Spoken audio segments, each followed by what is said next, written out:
조합제 TV 시청자 여러분 안녕하십니까? 2018년 10월 16일 오후 5시를 넘어섰습니다.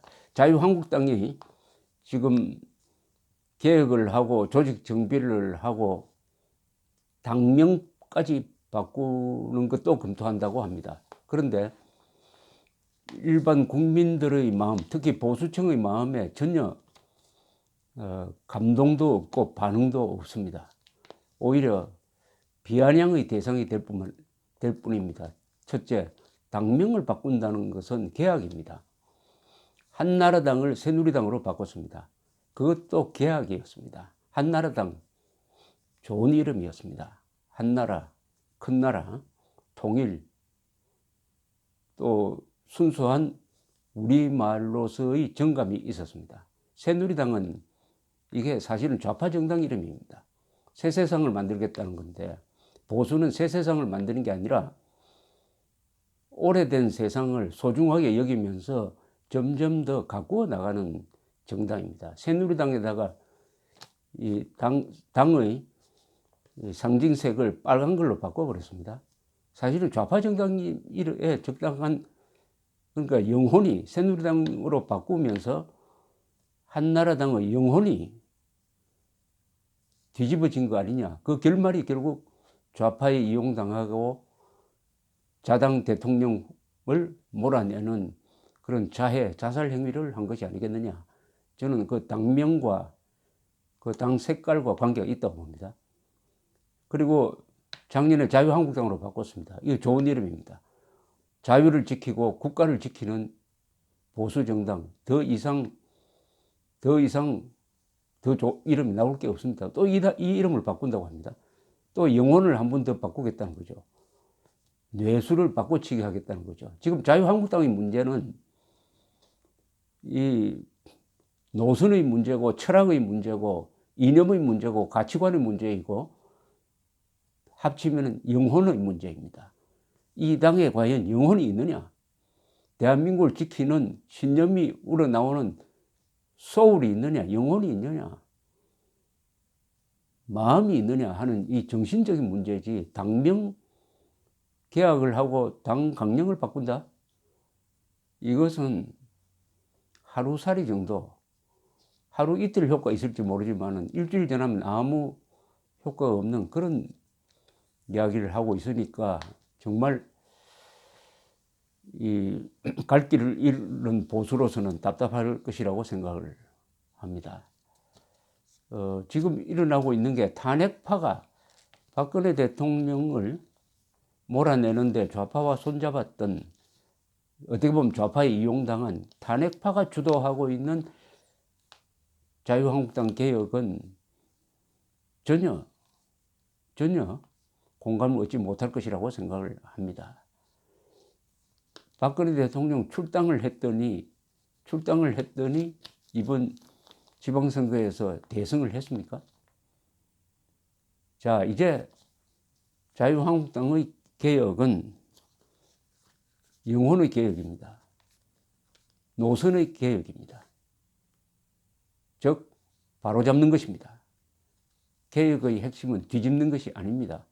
지금 흥크러진 노선과 자유한국당의 이념을 바로 세워야 합니다. 그걸 바로 세우는데 아주 처절한 노력이 있어야 됩니다. 이 전 당원 또는 전 국회의원이 모여서 난상 토론을 하고 그런 민주적 합의 과정을 거쳐서 뭔가 만들어내야 합니다. 그것을 한 달, 두 달 해도 됩니다. 아직 2020년으로 예정된 국회의원 선거는 아직 멀었습니다. 지금 할 때입니다. 그게 도움이 될까 싶어서 제가 몇 가지 가이드라인을 저 나름대로 한번 정리해 보았습니다. 첫째, 보수를 통합을 하려면은 보수 분열을 막아야 합니다. 보수 분열을 막으려면은 지금 자유한국당 지지율 11%인데 떠나간 정통 보수 세력을 다시 마음을 돌려야 합니다. 더 쉽게 말하면은 이승만, 박정희, 특히 박정희 지지 세력을 다시 끌어들여야 합니다. 두 번째는 이명박, 박근혜 문제를 정리를 해야 됩니다. 역사적으로 정리를 해야 됩니다. 두 사람이 잘한 것, 잘못한 것 따지고 잘한 것이 더 많다는 결론이 나오면은 개성 발전시키겠다. 우리 역사에서 이명박, 박근혜 9년 절대 지울 수가 없다. 자유한국당은 대한민국의 정통성을 이어가는 정당이므로 이명박, 박근혜의 잘한 점은 이어받고 잘못한 점은 반성하겠다. 그 다음에 이명박, 박근혜를 살려내야 합니다. 이명박, 박근혜를 역사적으로 말살시키고 사법적으로 말살시키겠다는 이런 무리한 수사 재판에 대해서 항의하고, 특히 두 사람이 겪고 있는 인권 탄압적 수사 재판에 대해서 목소리를 높여서 두 사람을 적극적으로 변호해야 합니다. 이것은 인간적인 의리이기도 하고 민주주의 원칙에 비춰서도 지금 민주의 이름으로 자행되고 있는 반민주적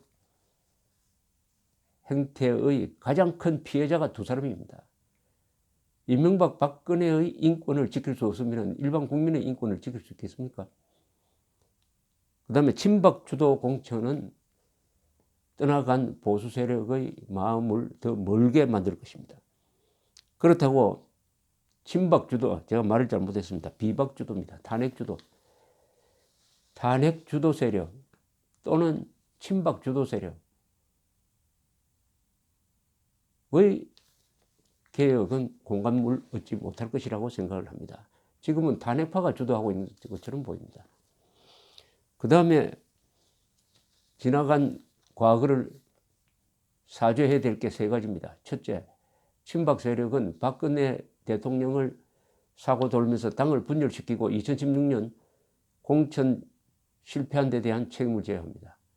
책임이라고 보다는 이제는 책임 문제는 따로 제가 논하겠습니다. 우선 이것을 인정하고 국민에게 사과해야 합니다. 두 번째, 탄핵파는 박근혜 대통령 탄핵을 앞장서서 추진한 데 대해서 역사적 과오였다고 사죄해야 합니다. 세 번째, 홍준표 주도로 이루어졌던 출당 잘못됐다는 것을 인정해야 합니다. 이 세 가지를 인정하고 국민 앞에서 정리된 문서로서 사죄해야 합니다. 그러나 이 잘못한 걸 가지고 책임 전가를 한다든지 인적 청산 운운하는 것은 의미가 없습니다. 사죄만 하면 되느냐? 그것을 바탕으로 잘못한 것을 만회하는 방법을 내놓아야 합니다. 첫째는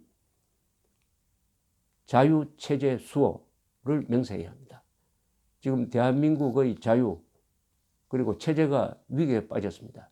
김정은 문재인 세력으로부터 대한민국의 반공 자유민주주의 시장경제 법치주의를 지키겠다 하는 선언을 하고 투쟁에 나서야 합니다. 두 번째는 특권청을 개혁해 특권청을 타도해야 합니다. 사실은 아직도 대한민국은 근대화 혁명이 남아 있습니다. 한국 곳곳에서 법을 농단하는 특권 세력이 있습니다. 선동 언론, 그리고 정치 검사, 정치 판사, 그리고 귀족 노조, 제왕적 국회, 그리고 정치 지향의 시민단체, 다 특권입니다. 법 위에서 놀고 있습니다. 자유한국당은 이 특권청과 싸워야 합니다. 한반도에서 가장 큰 특권청은 물론 3대 세서 김정은이죠. 특권청 개혁을 중요한 이 당의 존재 목적으로 내세워야 한다고 생각을 합니다. 지금까지 보수 세력이 훌륭한 일을 하고도 자세에 문제가 있어가지고 갑질을 한다고 해가지고 기득권이라고 해가지고 몰렸습니다. 사실은 지금은 좌파가 기득권 세력입니다. 이것을 분명히 하면서 특권청 또는 기득권청 개혁을 내세워야 한다고 생각합니다. 그 다음에는 내부 개혁을 통해서 깨끗하고 용감한, 그리고 대중에게 다가가는 다가가는 대중정당이 되어야 합니다. 대학 곳곳에 자유한국당 지부를 만들어야 합니다. 그리고 지구당에서는 매일 교육과 훈련과 그리고 강연이 이루어져야 합니다. 그리고 당원 한 사람, 국회의원 한 사람이 다 1인 매체를 가져야 합니다. 즉 유튜브를 하나씩 만들어서 지금 언론에 기대할 수가 없으니까 그걸 가지고 스스로 자신들을 선전하고 하는 이런 새로운 기술에 다가가는 그런 참신한 정당으로 거듭나야 합니다. 결론적으로 말하면은 이명박, 박근혜를 살려야 자유한국당도 살 수 있습니다. 이명박, 박근혜를 덮으면은 자유한국당도 덮이게 될 것입니다. 감사합니다.